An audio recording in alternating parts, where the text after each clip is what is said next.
তো বন্ধুরা নমস্কার, ইভেন্ট ব্লগের আরও একটা নতুন ভিডিওতে আপনাদের সবাইকে স্বাগতম। আজকের ভিডিওটা কিন্তু একদম শেষ পর্যন্ত দেখবেন, কারণ আজকের কাজটা একেবারেই স্পেশাল। আজকে আমরা এসেছি একটা বার্থডে ডেকোরেশন করতে। ভিডিওর শুরুতেই নিশ্চয়ই বুঝে গেছো, কিন্তু এখানে আছে একটা বড় টুইস্ট।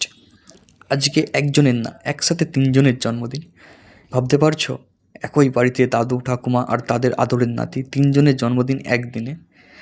এত বড় কাকতালীয় ঘটনা তো রোজ রোজ দেখা যায় না।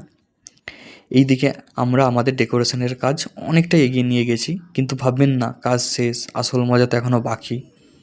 আমাদের স্পাইডারম্যান ইতিমধ্যেই সিঁড়ির একদম মাথায় উঠে গেছে। দেখে মনে হচ্ছে আজ যদি সিঁড়ি একটু লড়ে যায় তাহলে সরাসরি ছাদে ল্যান্ড করবে।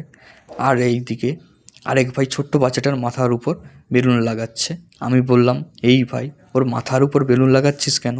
ওর তো ভারী লাগবে। সে আমার দিকে এমনভাবে তাকিয়ে বলল, দাদা বেলুন লাগাচ্ছি, চালের বস্তা না, ভারী লাগবে কেন? উত্তরটা শুনে আমি আর একটাও কথা বলিনি, চুপচাপ সেখান থেকে সরে পড়লাম। মনে হলো আজকে ভাইয়ের মুড একটু ডেঞ্জার। দেখতে দেখতে আমাদের পুরো ডেকোরেশনের কাজ শেষ হয়ে গেল। এবার দেখুন আমাদের আজকের স্পেশাল মানুষ, দাদু ঠাকুমা আর তাদের আদরের নাতি। বিশ্বাস করবেন, দাদু ঠাকুমার বয়স প্রায় 80 বছর, কিন্তু এনার্জি দেখে মনে হচ্ছে এখনও আমাদের থেকে বেশি ফিট।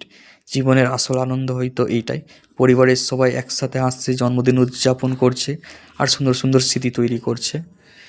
ভিডিওটা যদি ভালো লেগে থাকে তাহলে একটা লাইক করবেন, চ্যানেলটা সাবস্ক্রাইব করবেন, আর এমন আরও সুন্দর ইভেন্ট ব্লগ দেখতে আমাদের সাথেই থাকবেন। সবাই ভালো থাকবেন, দেখা হবে পরের ভিডিওতে। নমস্কার।